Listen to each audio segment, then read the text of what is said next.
ಸಚಿವ ಸ್ಥಾನದಿಂದ ಕೆಎನ್ ರಾಜಣ್ಣ ವಜಾ ವಿಚಾರಕ್ಕೆ ಸಂಬಂಧಪಟ್ಟಂತೆ ರಾಜಣ್ಣ ಅವರ ಹೇಳಿಕೆಗಳೇ ಅವರಿಗೆ ಮುಳುವಾಯಿತು. ವಿಧಾನಸೌಧದಲ್ಲಿ ಬೇಳೂರು ಗೋಪಾಲಕೃಷ್ಣ ಹೇಳಿದ್ದಾರೆ.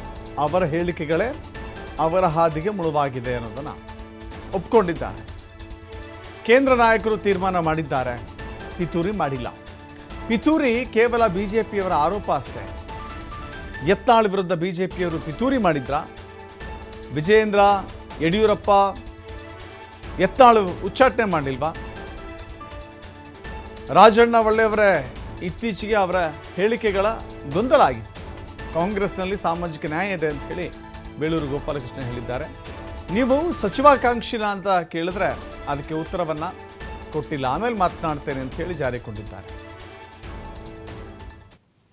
ಬಿಜೆಪಿಯವರು ಹೇಳ್ತಿರೋದು ಬಿಟ್ಟರೆ ನಾವಲ್ಲ. ರಾಜಣ್ಣರ ವಿಚಾರದಲ್ಲಿ ಕೇಂದ್ರ ನಮ್ಮ ನಾಯಕರು ತೀರ್ಮಾನ ಮಾಡಿರುವಂಥದ್ದು ಏನಿದೆ ಅದು ಮಾಡಿದ್ದಾರೆ. ಅದರ ಬಗ್ಗೆ ಪಿತೂರಿ ಏನಿದೆ, ಅವ್ರು ಹೇಳಿರ್ಬೋದು, ಯಾವುದೇ ಪಿತೂರಿ ಅನ್ನೋ ಪ್ರಶ್ನೆ ಇಲ್ಲ. ಹಾಗಾದ್ರೆ ಯತ್ನಾಳನ್ನ ಬಿಜೆಪಿಯವರು ಎತ್ತು ಬಿಸಾಕಿದ್ರಲ್ಲ, ಅದು ಯಾವ ಪಿತೂರಿ? ಹಂಗಾದ್ರೆ ಅವನು ಹೇಳಿಲ್ವಾ? ವಿಜಯೇಂದ್ರ ಹತ್ರ 3,500 ಕೋಟಿ ರೂಪಾಯಿ ಇದೆ, ಭ್ರಷ್ಟಾಚಾರ ಮಾಡಿದ್ದಾನೆ, ದುಬೈಯಲ್ಲಿ ಹೋಟ್ಲು ಮಾಡಿದ್ದಾನೆ, ಅಲ್ಲಿ ಹೋಟ್ಲು ಮಾಡಿದ್ದಾನೆ, ಅಪ್ಪ ಮಕ್ಕಳು ಮಾಡಿದ್ದಾನೆ ಅಂತ ಹೇಳಿದ ಮೇಲೆ ತಾನೇ ಇವ್ರು ವಜಾ ಮಾಡಿದ್ದು. ಅಂದರೆ ಇವ್ರು ಬೇಕಾದ್ರೆ ವಜಾ ಮಾಡ್ಬೋದು, ನಮ್ಮಲ್ಲೇ ಮಾಡಕ್ಕೆ ಬರಲ್ವಾ? ಅದು ರಾಜ್ಯ ಇದು ಯಾರದೇ ಹೇಳಿ, ಯಾವುದೇ ಕೈವಾಡ ಗೀವಾಡ ಪ್ರಶ್ನೆ ಇಲ್ಲ. ಕೇಂದ್ರದ ನಾಯಕರು ಏನು ಹೇಳಿದ್ರೆ ಅದಕ್ಕೆ ಮುಖ್ಯಮಂತ್ರಿ ಮಾಡಿರ್ತಾರೆ ಬಿಟ್ರೆ ಇದರದ ಆ ಥರ ಏನು ವಾತಾವರಣ ಇಲ್ಲ. ನೋಡಿ, ಸಾಮಾಜಿಕ ನ್ಯಾಯ ಕಾಂಗ್ರೆಸ್ಸಲ್ಲಿ ಇದೆಯಪ್ಪ, ಅದರ ಬಗ್ಗೆ ಎರಡು ತಲೆ ಕೆಡಿಸ್ಕೊಳ್ಳಬೇಡಿ. ಅವ್ರು ಮಾತಾಡೋದು ಏನದು ನೀವು ತೀರ್ಮಾನ ಮಾಡ್ಕೊಂಡು ಮಾತಾಡಿ, ನಮ್ದೇನಿಲ್ಲ. ಅವರೇ ರಾಜಣ್ಣ ಒಳ್ಳೆ ಮನುಷ್ಯರಿದ್ದಾರೆ.